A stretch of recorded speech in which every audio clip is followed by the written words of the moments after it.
नमस्कार प्यारे बच्चों, द प्रकाश पुंज स्टडी सेंटर में आपका स्वागत है।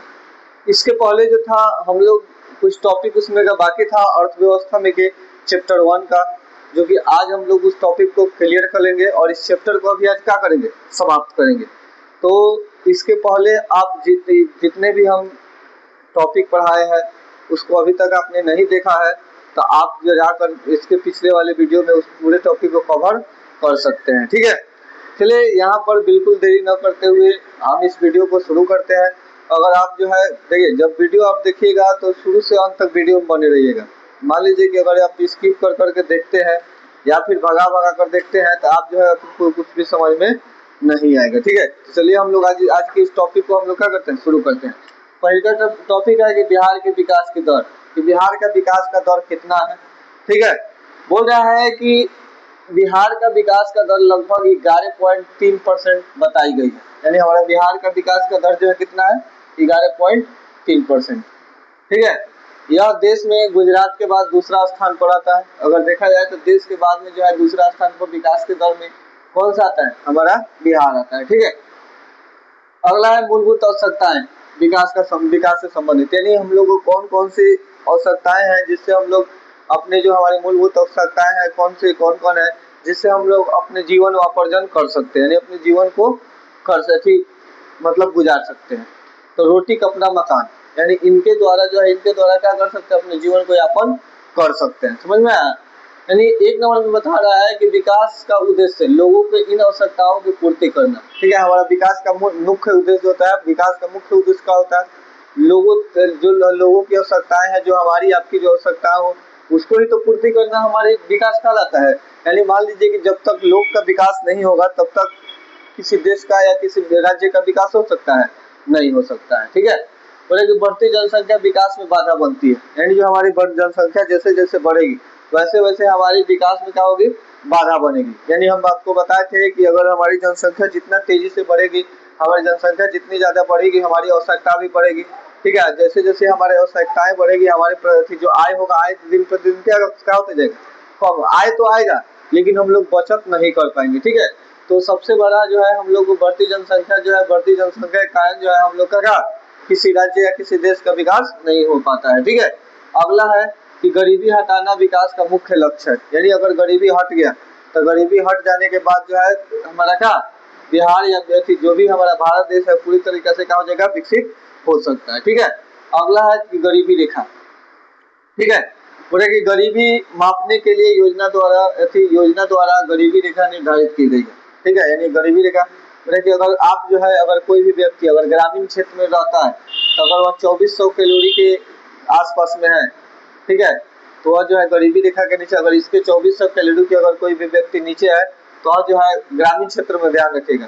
ऑब्जेक्टिव पूछता है कि अगर कोई भी व्यक्ति गरीबी क्षेत्र की रेखा में रहता है तो वो कितना 2400 कैलोरी के अगर कोई व्यक्ति है नीचे तो क्या गरीबी रेखा में, अगर 2400 के बाद है तो क्या गरीबी रेखा के अंतर्गत नहीं आता है। ठीक है, शहरी क्षेत्र में यही ले लीजिए, अगर कोई भी व्यक्ति 2100 कैलोरी के अंतर्गत है यानी कैलोरी उससे कम है, 2100 कैलोरी के से कम है तो गरीबी क्षेत्र की रेखा में आ जाता है। अगर वह जो है अगर 2100 कैलोरी से अगर अधिक है तो गरीबी क्षेत्र की रेखा में नहीं आएगा। ठीक है, गरीबी रेखा के नीचे रहने वाले को कहा जाता है, बीपीएल कहा जाता है। ठीक है, नेक्स्ट आगे देखते हैं हम लोग सार्वजनिक वितरण। ठीक है, इससे पहले हम ये जान लेते हैं कि देखिए आप जो है अगर वीडियो को स्किप करके देखिएगा तो कुछ भी समझ में आने वाला नहीं है। ठीक है, इसलिए आप वीडियो को जो है शुरू से अंत तक देखिए। अगर आपको वीडियो अगर अच्छा लगे तो चैनल को सब्सक्राइब कीजिएगा। मान लीजिए कि आप चैनल को सब्सक्राइब नहीं कीजिएगा तो हम लोग जब वीडियो बनाएंगे या जब डालेंगे तो उसका नोटिफिकेशन आप तक नहीं पहुंचेगा। तो उसके लिए आवश्यक है कि आप क्या हमारे चैनल को सब्सक्राइब कर लीजिएगा। आप जो है हम यहाँ पर प्रत्येक टॉपिक वाइज एक एक टॉपिक को यहाँ पर हम क्लियर करवाएंगे आपको। ठीक है, चलिए देखते हैं आगे। बोला कि सार्वजनिक वितरण प्रणाली, सार्वजनिक के मतलब क्या होता है, सार्वजनिक यानी सारे समाज में, और वितरण के मतलब बंटवारा। ठीक है, बोले गरीब लोगों को सस्ती दर पर खाद्यान्न उपलब्ध कराया जाता है। ठीक है, यानी इसमें क्या होता है, जो गरीब लोग होते हैं गरीब लोगों को सस्ते से सस्ते कम से कम दाम में जो खाने वाली चीज होते हैं, खाने वाली चीज को क्या कराया जाता है, उपलब्ध कराया जाता है। इससे लोगों की मूलभूत आवश्यकताओं की क्या होती है, पूर्ति होती है। वो कम आय में भी क्या कर सकते हैं, अपनी आवश्यकताओं को चला सकते हैं। ठीक है, अगला है देखिए नरेगा, ये जो है बहुत ही इम्पोर्टेंट, इसको समझ लीजिए। ये नरेगा किसे कहते हैं, बोले कि राष्ट्रीय ग्रामीण रोजगार गारंटी अधिनियम, यानी यह जो है एक रोजगार ग्रामीण अधिनियम सरकार के द्वारा चलाया गया है। ठीक है, बोले कि ग्रामीण मजदूर को वर्ष में का कम से कम कितना दिन, 100 दिन रोजगार इसमें दिया जाता है। ठीक है, नरेगा में एक व्यक्ति को क्या किया जाता है, 100 दिन कम से कम रोजगार दिया जाता है। यहाँ पर रोजगार नहीं दिया जाता है बिहार में। ठीक है, आएगा लोग, कहेगा लोग कि अंगूठा इस पर दीजिए, कोई भी कमाएगा। अरे प्रोफेशनल आदमी इसमें रहता है, और प्रोफेशनल आदमी रहेगा, जानते हैं क्या करेगा, आएगा लोग अब बढ़िया बढ़िया। अरे ये जो नरेगा जो है काहे के लिए चलाया गया है, मजदूर लोग के लिए, ताकि मजदूरी करके अपने जीवन को अर्जन कर सके। लेकिन इसमें जो है अच्छे खासे लोग को क्या इसमें जोड़ा जाता है, और जोड़ कर क्या किया जाता है, वो काम करने नहीं जाएंगे। मुखिया हो, समिति हो, वो क्या करेगा, उनके घर पर आएगा, वो अपना जो अंगूठा लगाने वाला होता है वो अंगूठा लगाने वाला लेकर आएगा, और 200 रुपया 300 रुपया दे देगा उनको, जिनसे कल निकलवाएगा, और बाकी पैसा रख लेता है लोग। ठीक है, ऐसे हमारे गांव में भी, मतलब प्रत्येक गांव में इसी प्रकार से क्या चलता है।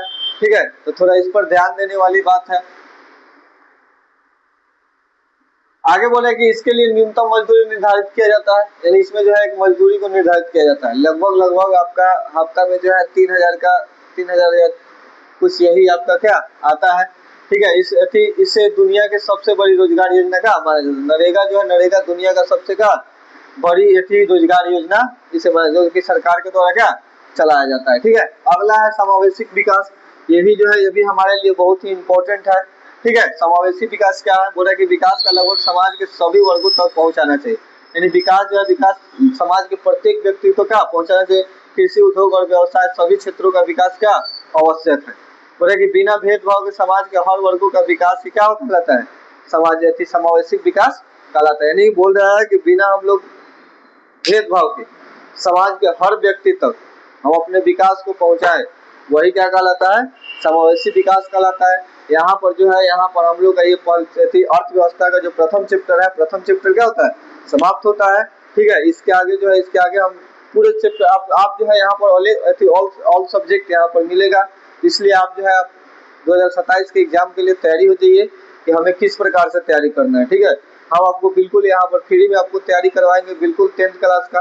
ठीक है, और जब आप सपोर्ट कीजिएगा तब जो है हम कुछ और भी अच्छा इससे कर सकते हैं। ठीक है, अगर ये वीडियो अच्छा लगे तो चैनल को सब्सक्राइब कीजिएगा। इतना के लिए धन्यवाद।